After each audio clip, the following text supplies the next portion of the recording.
Bonjour, bienvenue sur jeanpierrevillade.com. Je vous présente un nouveau tutoriel sur Ciel Comptabilité sur les différents modes de saisie que vous pouvez rencontrer sur Ciel Compta.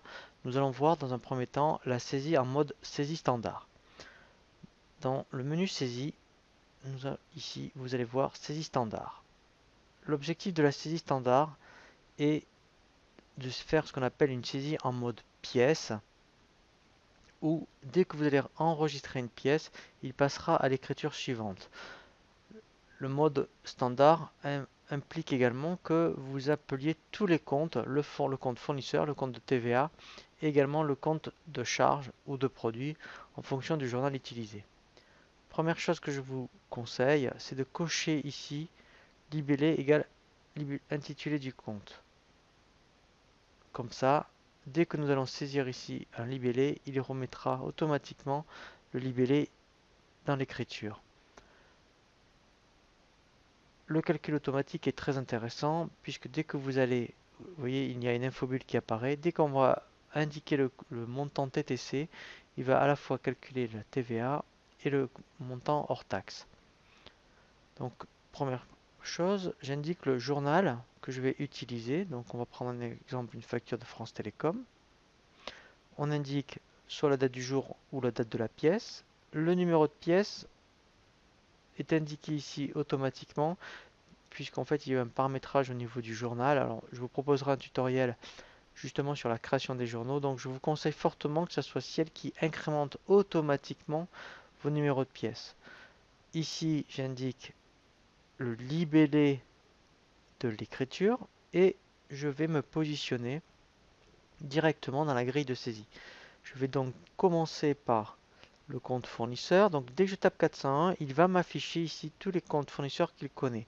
On peut créer des comptes fournisseurs en cours de route.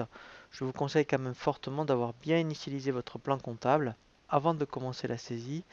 C'est vraiment intéressant de créer des comptes que lorsque il y a des nouveaux fournisseurs qui apparaissent dans l'année. Ensuite, je vais indiquer le montant de la facture. Voilà. Le mode de règlement, ici, on peut éventuellement l'indiquer, mais ce n'est pas très important. Par contre, ce qui est très intéressant, c'est l'échéance. Donc si pour un fournisseur France Télécom, je devais régler, admettons, dans 15 jours, je vais indiquer à peu près, mettons, le 10 avril. Comme ça, il sera capable de méditer une édition au niveau des échéanciers fournisseurs. Ensuite, je vais indiquer le taux de TVA. Donc dès que je tape les premiers chiffres, il m'affiche systématiquement tous les comptes de TVA qu'il connaît. Je sélectionne le compte de TVA qui m'intéresse. Il me calcule automatiquement la TVA et ensuite je vais chercher le compte de charge correspondant. Et pour solder l'écriture, j'ai ici un bouton solde. Donc dès que vous mettez la souris sur le bouton, vous voyez il y a une infobulle qui vous dit également la touche de raccourci qu'on peut utiliser. Donc je pourrais très bien appuyer aussi sur F6 et ça permet de solder l'écriture.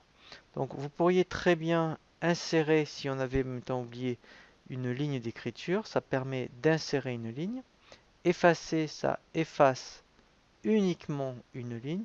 Et dupliquer, ça duplique une ligne. Et nous verrons le compte contrepartie.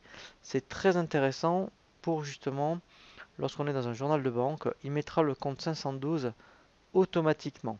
Ça n'a aucun intérêt d'utiliser ce bouton dans le journal d'achat et le journal de vente.